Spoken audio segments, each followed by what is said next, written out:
क्या कर रहा है यार तू?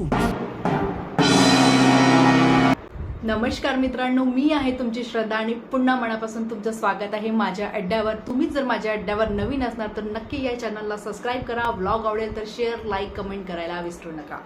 या व्लॉगमध्ये मी तुम्हाला शेअर करणार आई होण्याचा सुंदर प्रवास, पण या व्लॉगमध्ये फक्त तुम्ही बघितणार आहात फर्स्ट ट्रायमेस्टर म्हणजे सुरुवातीचे 3 महिने।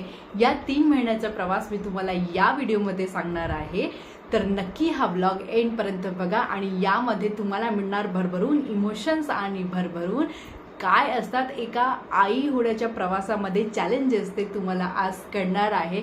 आणि हा व्लॉग खरंच खूप तुम्हाला हेल्पफुल वाटेल आणि सोबत तुम्हाला एंटरटेनिंग पण वाटणार आहे, तर नक्की एंड पर्यंत बघा।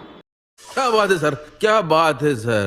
माझा फर्स्ट ट्रायमेस्टरचा सर्वात मोठा चॅलेंज होता माझ्यासाठी, तो होता मेडिसिन घेणं आणि ते पण टाइमवर। हो, खरंच मी अजूनपर्यंत कुठल्याही मेडिसिन्स कधीच टाइमावर नाही घेत, ते चुकीचं आहे, असं करू नका। पण माझी ती प्रॉब्लेम आहे, मला आवडत नाही, मला ते बघूनच कसं तरी वाटते, तर मी कधीच कोणत्या मेडिसिन्स कंप्लीट कधीच खाल्लेलं नाही।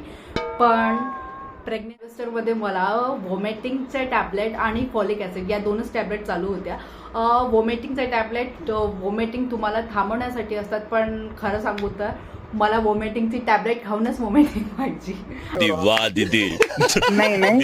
फर्स्ट ट्रायमेस्टर मध्ये मला एक गोष्ट कळली की स्टार्टिंगचे जे 3 महिने असतात ना, त्यामध्ये तुमचं वजन कमी होतं, तर बाळामुळे तुमचं वजन वाढत नाही का, त्याच्या मागे हा रिझन असतो की व्हॉमिटिंग असतात, त्याच्यामुळे जेवण तुम्ही डायजेस्ट नाही करू शकत आणि त्यामुळे तुमचा वजनावर फरक पडतो। तर कमीत कमी माझ्या 3 ते 4 किलो माझं वजन फर्स्ट ट्रायमेस्टरमध्ये कमी झालेलं होतं। तर जर तुमच्यासोबत कधी हे घडलं की फर्स्ट ट्रायमेस्टरमध्ये तुमच्या वजनापेक्षा तुमचं कमी वजन निघालं, तर घाबरू नका। फर्स्ट ट्रायमेस्टरमध्ये वजन कमी होणं अगदी नॉर्मल। साठी दुसरा सर्वात मोठा टास्क होता, ॲक्च्युली मी होम ट्युशन पण घेत होते, तर माझी मॉर्निंग सिकनेस प्लस ट्युशन पण मॅनेज करायची, तर हा माझ्या जपायला किंवा त्यांना जास्त ड्युरेशनपर्यंत ठेवायला ते माझ्याकडनं जमत नाही। पण मी एक वस्तू आज पण नक्की सांभाळून ठेवलेली आहे, ती म्हणजे माझी प्रेग्नन्सी किट, ज्यावर मला माहीत झालं की मी आई होणार आहे, तर आणि मी ते तुम्हाला शो करणार आहे। आणि खरंच हे बघा, हे किट आज माझं बाळ 5 महिन्याचं झालं तरी पण ही किट मी अजून सांभाळून ठेवलेली आहे आणि तो फ्लॉवर सुद्धा मी सांभाळून ठेवलेला आहे। जेव्हा मी माझ्या हस्बंडला सांगितलं की आपण पॅरेंट्स बनणार आहोत आणि माझ्या हस्बंडनी दुसऱ्या दिवशी मला हा फ्लॉवर दिला होता माझ्या आई होण्याच्या प्रवासाला शुभेच्छा करण्यासाठी। आणि तर ह्या प्रेग्नन्सी जर्नीमध्ये ह्या 2 वस्तू आहेत माझ्याकडे सांभाळून ठेवलेल्या, ज्यांना मी बघितलं की मला आठवण येतात ते दिवस।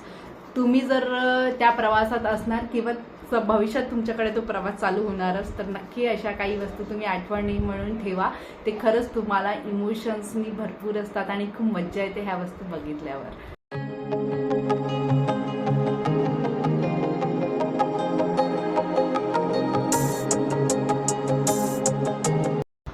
नक्की माझ्या चॅनलला सबस्क्राईब करायला विसरू नका आणि हा व्लॉग आवडेल तर कमेंट, लाईक, शेअर करायला सुद्धा विसरू नका, कारण की खूप एफर्ट्स लागत आहेत बाळाला मॅनेज करताना, हा व्हिडिओ बनवताना। माझी आवड आहे आणि या आवडीला तुमचा प्रेम हवा, तुमचा सपोर्ट हवा, तर please please please please subscribe करायला विसरू नका। थँक्यू।